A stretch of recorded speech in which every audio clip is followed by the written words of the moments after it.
ಎಲ್ಲರಿಗೂ ಶುಭೋದಯ. ಇಂದಿನ ಪ್ರಾರ್ಥನಾ ಅವಧಿಯ ಚಟುವಟಿಕೆ ನಮಗೆ ಬಂದಿರುವ ವಿಷಯ ವೈಜ್ಞಾನಿಕ ಚಿಂತನೆ. ವೈಜ್ಞಾನಿಕ ಚಿಂತನೆ ಅಂದರೆ ಪ್ರಶ್ನೆ, ಪರಿಶೀಲನೆ, ಪ್ರಯೋಗ, ಸಾಕ್ಷ್ಯ, ನಿರ್ಣಯ ಎಂಬ ಕ್ರಮವನ್ನು ಅನುಸರಿಸಿ ಯೋಚಿಸುವ ವಿಧಾನ.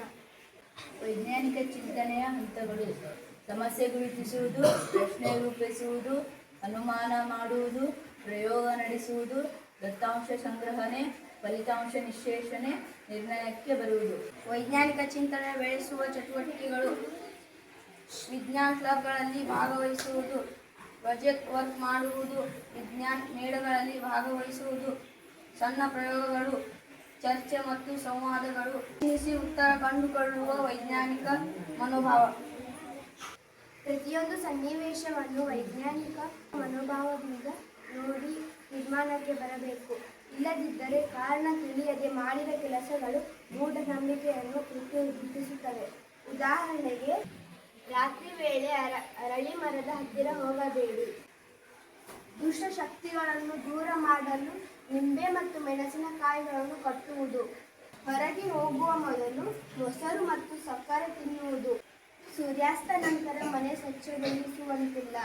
ಸೂರ್ಯಾಸ್ತದ ನಂತರ ಉಗುರುಗಳನ್ನು ಕತ್ತರಿಸಬಾರದು. ತಲೆ ಕೆಳಗಾದ ಚಪ್ಪಲಿ ಕೇಡು ಉಂಟು ಮಾಡುತ್ತದೆ.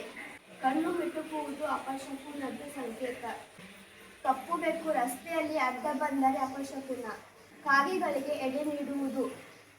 ಗ್ರಹಣದ ಸಮಯದಲ್ಲಿ ಹೊರಗೆ ಹೋಗಬಾರದು. ಏಕೆ? ಇಂತಹ ಮಾತುಗಳ ಹಿಂದೆ ಅಡಗಿರುವ ವೈಜ್ಞಾನಿಕ ಚಿಂತನೆಯನ್ನು ಅರಿಯಬೇಕು.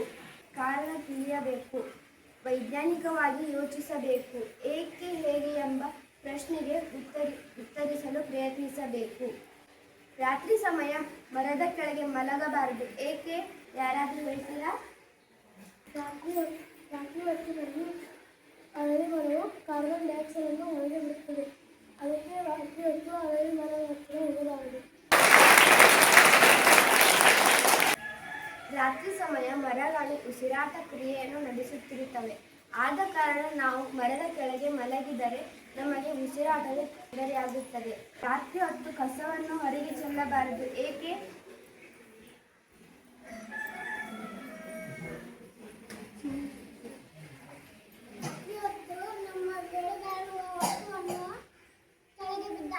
ರಾತ್ರಿ ಹೊತ್ತಿನಲ್ಲಿ ನಮಗೆ ಕಾಣುವುದಿಲ್ಲ. ಅದಕ್ಕೆ ರಾತ್ರಿ ಹೊತ್ತು ಕಸವನ್ನು ಚೆಲ್ಲಬಾರದು.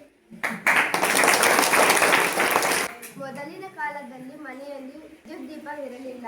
ಆದ ಕಾರಣ ಬೆಲೆಬಾಳುವ ವಸ್ತುಗಳು ಬಿದ್ದಾಗ ನಮಗೆ ಕಾಣುವುದಿಲ್ಲ. ಆದ ಕಾರಣ ನಾವು ಕಸವನ್ನು ಗುಡಿಸಿ ಹೊರಗೆ ಚೆಲ್ಲುವುದರಾಗ ಬೆಲೆಬಾಳುವ ವಸ್ತುಗಳು ಅಥವಾ ಆಭರಣಗಳು ಕಸದ ಜೊತೆಗೆ ಹೊರಗೆ ಹೋಗಬಹುದು.